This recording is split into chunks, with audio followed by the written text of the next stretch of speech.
How much do you know about K-food? How much hanshik have you eaten? We invite you into the world of Korean food, of course, including the history and culture of it. We'll introduce trendy foods and famous restaurants on Dish of the Day with Chef Ryan Phillips.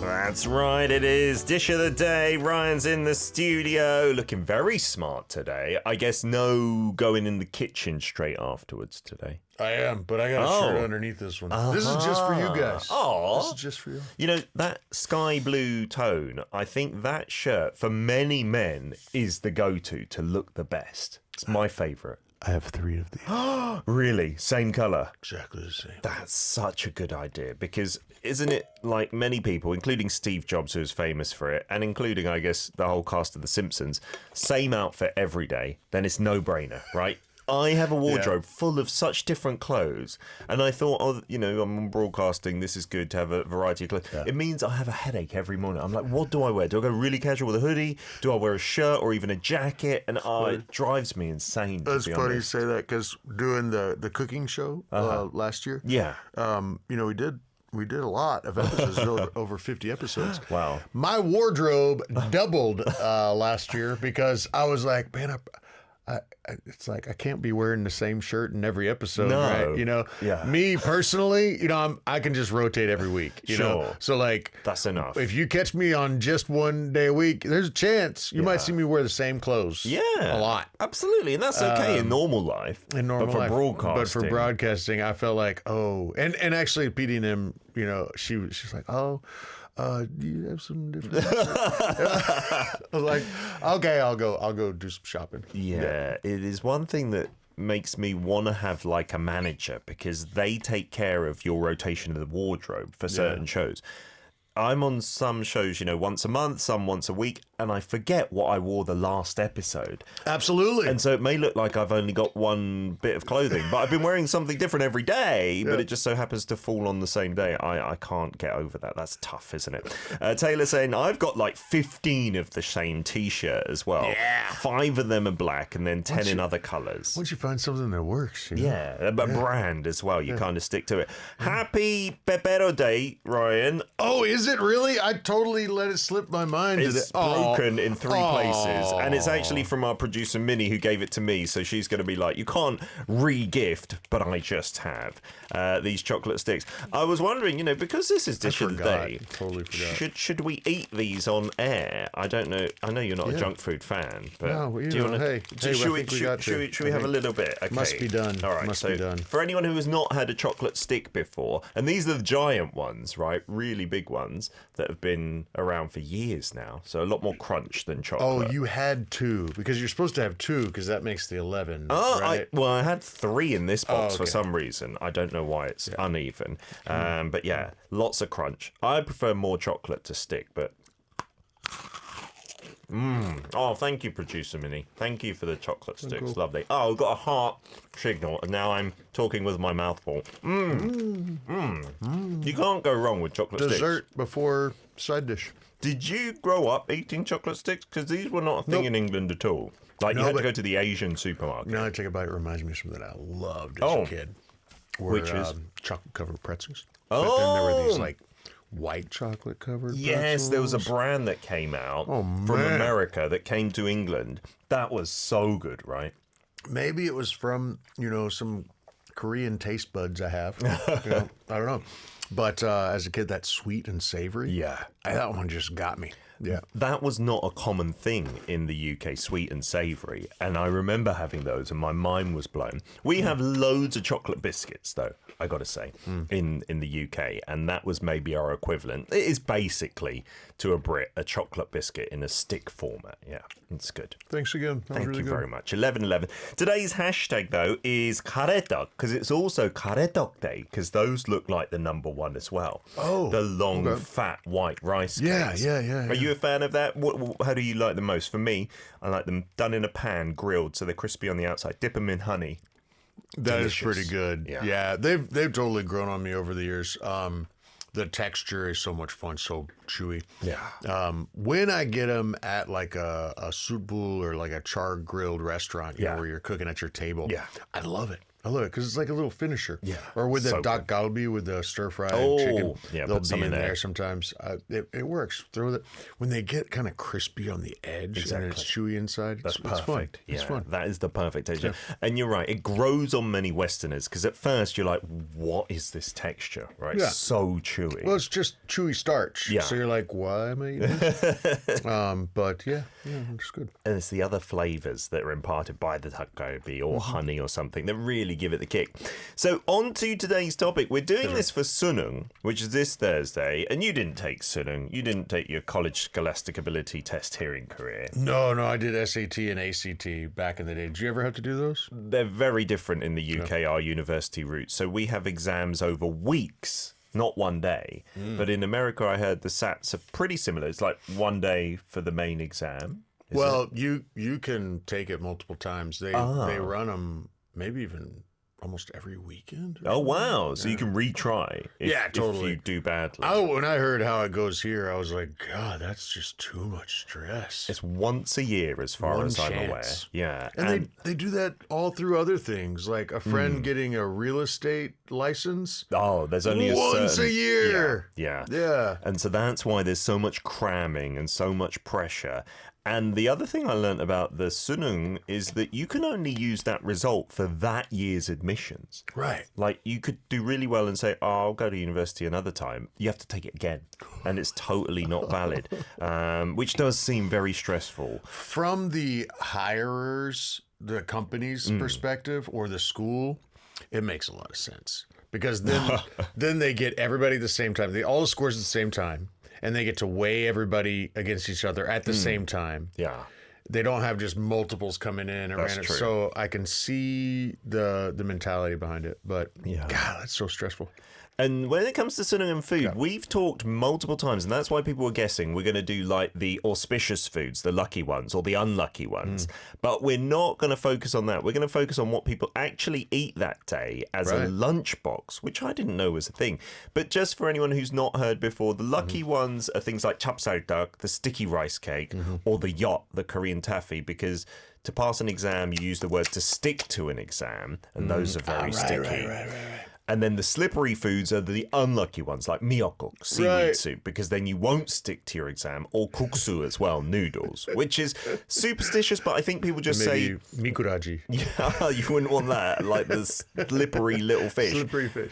But I don't think anyone believes it's going to have that effect, but people just don't. They avoid the unlucky ones and they eat lucky ones. Superstition is a cool thing. Yeah. And then superstition, I think, can become psychosomatic. Yeah, right? It can work, right? I bet if you had it that morning and then you're like, oh no, I forgot, you'd be stressing about it, right? Yeah, exactly. And then if you did have something sticky, you'd be like, okay, that'll give me an extra 1%. So Siska says, I love lunchboxes when I was in school because you don't need to think about what to eat in the canteen. You just eat what's in your box, what your mum's giving you. And I guess at Sunung, this is when mums must stress the most. So we got a couple of photos for your average Sunung toshirak or lunchbox in Korea.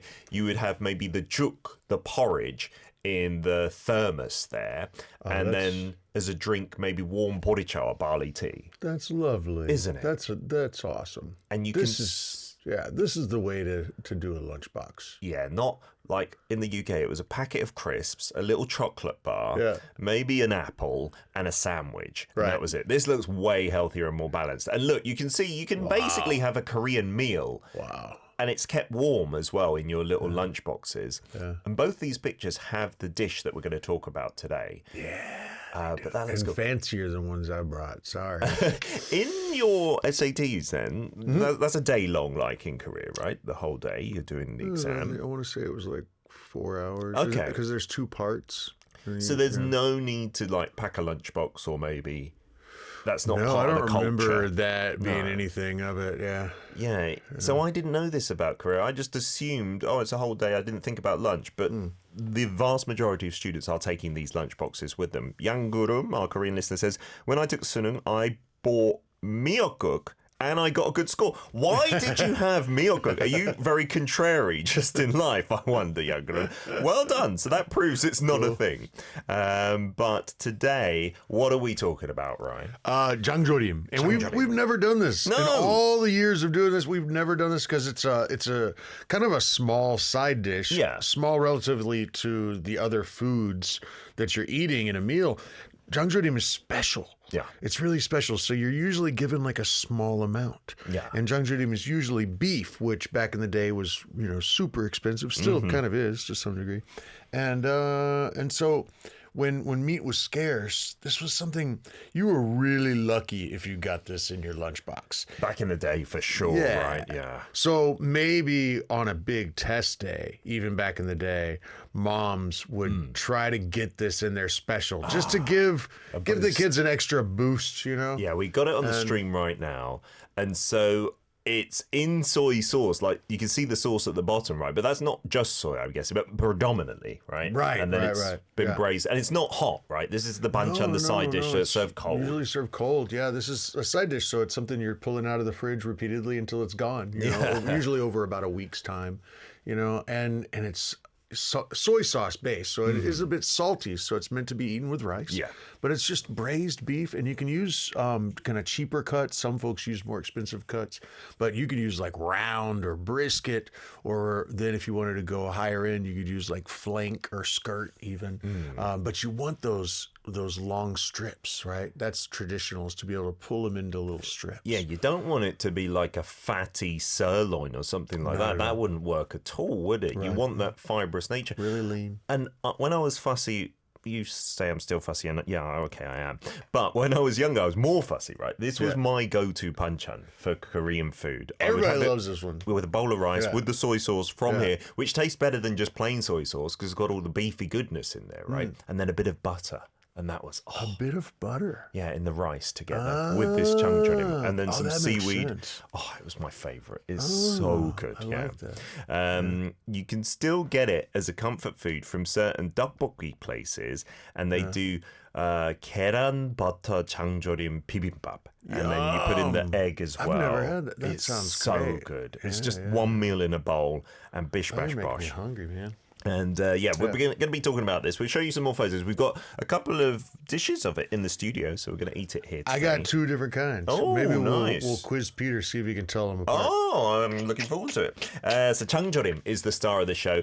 Yeah, to do this in English, I guess, braised? Soy braised beef. Soy braised beef, served cold as a side dish, right? So that's why we're going to stick with the romanization, just Jangjorim, learn what it means. For all the test takers, we hope your dreams come true. So this one from NCT 127. And we're back for part 2, Dish of the Day, with Chef Ryan in the studio talking today about Jangjorim, as it is in many people's lunchbox on the day of Sunung, our college scholastic ability test, this Thursday. Good luck, everyone. Jangjorim also saying, Jangjorim is the best. It was one of my banchans during my Sunung. It's got protein and it's a digestible food. Yeah, I don't know. I guess meats, in my mind, are less digestible than vegetables and fruits, but in this kind of small bite-sized version shouldn't cause any problems digestion wise. It's just delicious. And it the whole idea is feeling love, and support from your family, because it's a lunchbox. Exactly. And this is a special one. It's a really special one. We got a couple of messages to read out as well. One from Siska says, lucky to all the mums in Indonesia, there's no special food to prepare for their kids on Sunung Day. My mum didn't even know it was a test that day. In Korea, it is a huge day for parents. Like, I think parents get more stress because they're so worried about their kids. Right. And traffic is really crazy that day too, right? Yeah, they stagger going to work for government offices. You go later to try and keep the roads clear for you. Yeah. Wow. Matahari writes, wait, do kids eat all that during exams? So much food. I would fall into a sleep coma for sure. Yeah, right. That reminds me, did you have any trick when you were in college to eat when you were, cramming for a test or? I didn't have any tricks with food. Like I would just take these caffeine tablets that they used to sell in the UK. They were just pure caffeine, and you'd like have them as a student, but not eating wise. What did you do? It might be kind of weird to some people, but meat or heavy foods like a hamburger or a pizza, something that just would slow me down so much. And so probably it wasn't until my junior year I figured out that sardines on toast. Wow. It's quite light. And and I didn't have to think about it. I could have that in the house, cans of sardines. Yeah. I could throw bread in the toaster. And it was just a light, and it was brain food, the vitamin B and all the different B vitamins in the fish.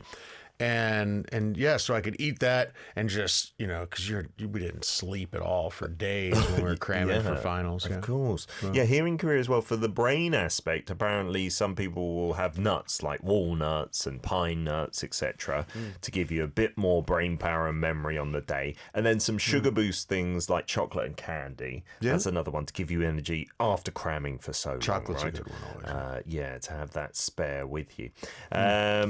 We also had a message from Leon saying, here we usually have a bottle of chicken essence before going to the exam hall. What? Oh, wow. What? Is that like chicken soup, I wonder? Like just really concentrated to give you a boost? That might make sense as well. In England, no, not so much, because our exams were all staggered. It wasn't about eating during exam day. You could have whatever you want, like before or after. I don't think there are any tips. And that sardine on toast thing, that was like your personal thing rather than... That was just my personal thing, because then I could take a power nap, get up, keep going, studying, and then go take the test. That sounds good. All right, so we've got a couple of versions. We'll switch on the camera in the studio. So here are the two that we have here. So you can see on the top, it's slightly darker, just looking at the video stream here, and the bottom is slightly lighter. So are these different meats? Maybe. Okay. Oh, did I mess up? You did indeed. I'm sorry. It's okay. So I would say, even from looking at it, the bottom one, which I'm pointing to now, that looks more like it could be pork. And Jangjorim, like you said, is almost always beef, but there are instances, I guess, when you want to save a bit of money as well, you might use pork too, right? That's a pretty good guess. Let's see if you taste it. All right, if I can taste a difference. But like you said, it's sometimes like the cheaper cuts, so because it's been marinated in soy, it's never too dry if you put it into strips. Although some people just store it in the jar in big chunks and like rip off the strips each time they're going to eat it. But I think this way is better, because then all the bits of meat get really kind of marinated in the soy, right? That has got to be pork. Ding, ding, ding, ding, ding. We have a winner. Very good, Peter. It's very good. So this is twejigo, pork, jangjorim, and the ingredients are exactly the same. And Jangjorim, even if it's been put in the soy sauce, a lot of the time, because the meat is a bit cheaper and less fatty, it's not dry, but when you chew through it, you can kind of taste the fibre of the meat. It's not completely like liquidy or anything like that for both of them. And that's a good thing. There is an important thing when you're making this, is to, keep an eye on it and watch your timing, because you don't want it to get so tender that it's really see, you've got the long strands. If it's so tender that the long strands break up, you want to be able to pull them apart, but not to where each individual strand will like break easily. No, because then you've overcooked it. That would be really hard. Kind of mushy. Yeah, for you to like scoop up. Then it would just be with a spoon and stuff, and that's not Jangjorim. You won't be able to pick it up individually and put it on top of your rice and have it like that. Oh, the meat, definitely more like body to it. Oh, I'm sorry, the beef. Yeah, that is my favorite. This one's made with back leg, the same thing a ham's made from, which is the cheapest cut of pork. And then the beef one, which Peter's right, this bowl is beef, and it is made with round. Oh, so did you make these yourself, or you got them from your neighbours? Yeah, Panjang Kage next door. They must have it like all year round, right? No? I don't think so. No, I don't think so. Like a seasonal thing. But they had it this week, probably because of the lunch. Yeah, maybe. It must be, right? Yeah. And do you know if there was a difference in price with these? Well, I can tell you this. Noticeably, there's a lot more of the pork one. This is the same. You bought like a portion of each. Right. And there's in the same size containers, but there's a lot more pork than the beef, and the beef was still 50 cents more. So this one was 3,000 won, and this was 3,500 won. I see. Because beef is still a lot more expensive than pork. Especially if you're going to be using Korean beef. But I'm guessing for Jangjorim, most people are using imported, like maybe Australian or American beef. It's pretty easy to get like round, you know, and they are quite a bit cheaper than the Hanu. If you were doing it with Hanu or Korean beef, guy, it's just 3 or 4 times the price of the frozen imports. And surely it wouldn't be worth it, right? If you're putting it in soy sauce like that, it's not going to be incredibly different, right? I would have to agree. You're wanting a really lean meat for these recipes. And Hanu is amazing, buttery, rich, you know, all the marbling there. But you're not looking for marbling for this. You just want lean meat, so... Absolutely. And Siska's saying, so when you say it's served cold, do you mean like fridge cold or room temperature? So at home, a lot of people are taking it straight out the fridge and eating it there. So it is proper cold. It's like refrigerated cold. It is. But that's okay, because with the warm rice that you put it onto, then that just contrast is really fun in your mouth as well. It can firm up a bit more in the fridge. So a lot of times people will take it out maybe an hour before lunch and let it get a little bit closer to room temperature. So it's not quite as fridge cold firm. Yeah, it is better to chew if it's been left out for an hour or so. And my mum often does it where she'll leave the big chunk in the jar of meat and then like rip it off. But then what you've got inside is lots of dry little bits. So I need to put it back into the soy sauce because I'm a bit fussy like that. But people would do that. And many people asking, Matter included, so what do you eat with that? In a sandwich or with rice? It reminds me a bit of pulled pork, juicy and tender. It looks like pulled pork, doesn't it? This bottom one especially, Yeah. But you're always eating it with rice. You know, and eating this, it would be a nice sandwich, actually. But no, it's always with rice. And I got to say, the first time I was given this side dish, I thought, well, that's good, but why did they only give me like a teaspoon? This will be one of the smallest portion side dishes you'll see at any restaurant in Korea. You wouldn't even get as much as is left in this beef one at all. No. I can show it. Here, I'll just show you what you usually get.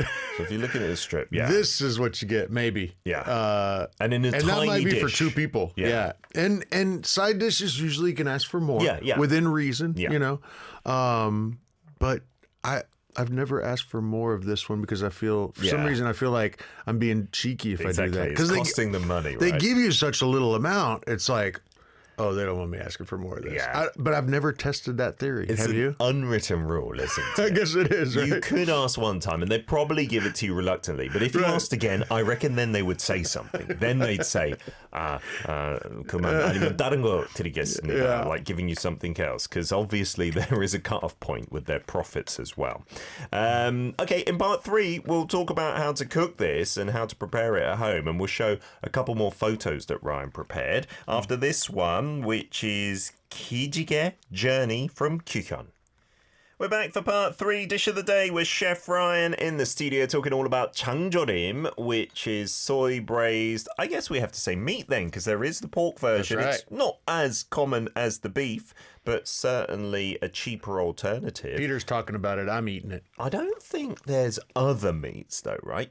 I mean, that could be chicken. When I looked at it, I was like, oh, has he brought in like something left field chicken? But I've never seen chicken. Never seen chicken, but I was thinking about it. You could do shredded chicken breast. Yeah, the breast part, right? It would be a totally different method of cooking it, of course, but you could do that. It would be possible. And Siska says, definitely with rice is best, but I think I prefer the pork one to the beef one. Yeah, each to their own. But because it's been soy braised and it's cold, there's not a massive difference. Like, you might get away with, if you blindfolded someone, pretending it was beef it's pork. I was like, no, the beef is where it's at. But now pork is good as well. I'm coming around. Very good. Really good. And Leon says about the chicken essence, no, it's concentrated, it's fat-free, cholesterol-free supplement made from the extract of chicken meat and bones. Oh, wow. So is that like a tablet or something you're making it from? Maybe just a quick and easy go-to to keep you sustained on exam day. Maybe. Sounds good. So how do we cook this, Ryan? Anyone, anywhere in the world, there's not too many, like, Korea-specific ingredients today. No, I've got a really simple... I mean, you can go elaborate with it. You know, you can use some radish and some leek, Korean leeks or daepa, and you know, slowly bring it up to a boil. But I've got a simple way for you guys to do this. You don't need much. I mean, we're talking a cut of lean meat, beef or pork in this case. Like round or brisket or something like that. Soy sauce. These both have a little bit of sugar in them, but not every recipe does. That's up to personal preference. Definitely garlic, onion, maybe some rice wine. That's about it, guys. Oh, it doesn't take much. It's more about technique on this than a lot of ingredients. And the first thing you do was really counterintuitive to me when I first came to Korea, because you bring it up to a boil and let it go for about 7 or 8 minutes. And then you throw that water away. But yeah, get rid of it. Right? Yeah, and in the West, we would never throw away. You know, you simmer the stock and build the flavors and everything. But the reason for doing that is to get rid of oil and impurities. When I say impurities, you know, anytime you're making stock, you'll see these bubbles form on the top of the water. Those are the impurities. You're taking those out so that you have a finer, purer flavor afterwards, and you'll have a clearer broth. And that's what you're going for here. So take your cut of, let's say we're using brisket or beef round, okay? Because those are the most commonly used for this. If you want to get fancy, you can use some flank steak, but that would be a shorter cook time. So let's say we're using something tough, a cheaper cut of meat, which is traditionally used. We got brisket or beef round, and we're going to cut them into, let's say, 2-inch cubes. That's a pretty safe one to use, okay? And you're going to put that in water, enough water to cover, and you're going to bring it up to a boil for 7 or 8 minutes. And then you're going to rinse that in cold water and wash it. And if you see any pieces of fat or sinew on that meat, you're going to pull those off and then toss that water away and then start again. And still, it's just water and the meat. There's no other ingredient. But this time, you're going to let it go for about 50 minutes. Oh, wow. Yeah. To make it like tender. Right. And that needs to be covered or else that water will evaporate and it needs to be submerged to get tender like that. Now, finally, you're going to check the tenderness of it, okay? It's not going to be like totally easy to pull apart yet because you've got a little more cooking to go, but it'll be much softer than it was when you started. And now you can add in your soy sauce. So let's say you had maybe a pound of the beef brisket or the beef round cut into those 2-inch cubes in there, and you had water enough to cover that. Most pots, that'd probably be 4 cups of water or so. Now you're going to add 1 whole cup of soy sauce. Oh, wow. And does that matter which? Because we got so many varieties, like 국간장 or just the regular kanjang. Yeah, well, 국간장 is a little bit lighter, right? You know, again, it's personal preference. This dish, though, relative to other Korean foods, has a much higher salinity. Because it's eaten in such small portions with larger portions of rice. Okay. So don't be afraid that if you think that might be too salty, you're probably on the mark. Just there's lots of recipes to check, but if you had that cup to say 4-cup ratio, soy to water, you're going to be pretty close there. Now you can also throw in garlic cloves, and don't be shy. Go ahead and get, like 6 or 8 cloves in there.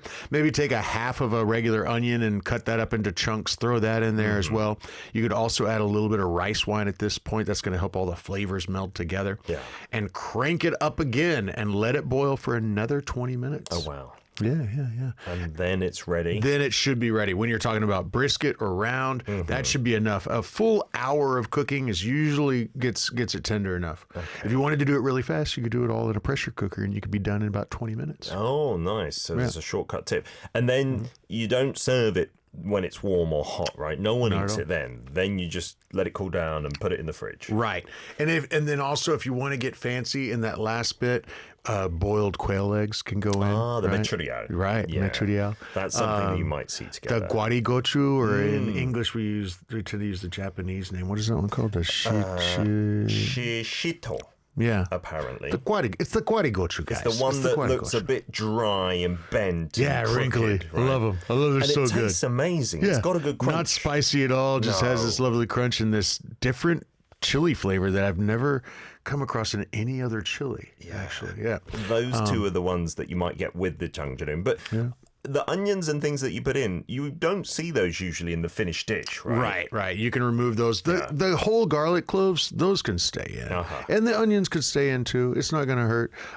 Some of those pictures we put up earlier, I think they still had some of that. Yeah, this one's got the quail legs in the Jangjorim. That looks good. And you can often... That red hue, that looks like somebody must have put a little bit of gochujang or gochugaru. Perhaps. I've not seen that before. It looks tasty enough to eat like as chunks as meat rather than Jangjorim. It's not been pulled into the little strips. But you can get those quail eggs like separately done as well. You can buy those in packs like the Jangjorim style, and those are really delicious as well. Yeah. And looking at the name as well, Chang comes from anything Korean that has been fermented in that style, right? You're talking about kanjang for the soy sauce, right? You're talking about doenjang for the soybean paste, and you're talking about gochujang, the chili pepper paste for that, right? So that's what the Chang in Jangjorim stands for. And then chorim, we've talked about those dishes simmered slowly in some kind of seasoning, right?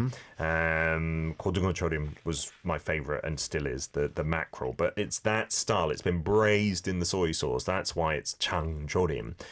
And this last photo, that is basically what we're eating now. And yeah, you might see fancy places put a few like sesame seeds on top, which really finishes it off nicely. But then eating this with a bowl of rice, and Jangjorim saying maybe some hetban, some instant rice, which tastes great. Like, it's unbelievable that works. It really is. It really is. It's a special one, guys. And this one's so easy to make, and then you pull it out of the fridge every day for about 7 days, and keep enjoying it. If you can hold off and not eat it all in one sitting. I want to make tacos out of this now. Oh, that's a good idea. What else would you put in a taco that had the beef one? And it would be salty, so something to balance out that, right? Yeah. Some kind of, something starchy in there as well. Yeah. Or maybe some French fries in my one, please. Is that okay to put in a taco? Anything you want. There's no rules, Peter. You're allowed. Matter's really surprised, saying, so the meat is not marinated at all. Well, after the cooking, it's sitting. And it's just soaking up because, see, you're going to tear the meat apart and then put it back in that braising liquid after it's cooled down. Yeah. And that's when it's really absorbing all that flavor and holding on to it because there's so much surface area after you pull it all apart. That's true. And then more flavor. That might be why my mum didn't pull it apart. And she'd just leave big chunks in a jar of soy sauce. And I swear, I can't 100% say this is true, but I think it was like a month we would eat that. Sure. Like, because you're just ripping it off, and so there's like bits protected from the soy sauce. So it's not getting crazy like marinated. Surely, right? And then the level of salt on it too. I mean, you're preserving this. Yeah. I think a lot of places might have one of these in the back of the fridge that has been there a few too many weeks. You know what the salinity just reminded me of now is beef jerky. Beef jerky is saltier than like usual cuts of meat, and the salinity in Jangjorim is really similar to beef jerky, and you don't find that level of salinity in a lot of Korean foods. That's true. Unless they're like this and just eaten with rice. Exactly, like the chokkal or something like that. Right. The fermented like seafoods and shrimps. They're meant to be eaten with lots of other things, right? So it's just a punch of salt in amongst a bigger portion of something. Okay, thank you so much, guys, for listening. Thank you, Ryan, for bringing in these two different types as well. My pleasure. I haven't had pork Jangjorim in forever, and it tastes so good. We'll see you again next week. Yes, sir. I'll be here. Good luck if you're taking your sunungs, guys.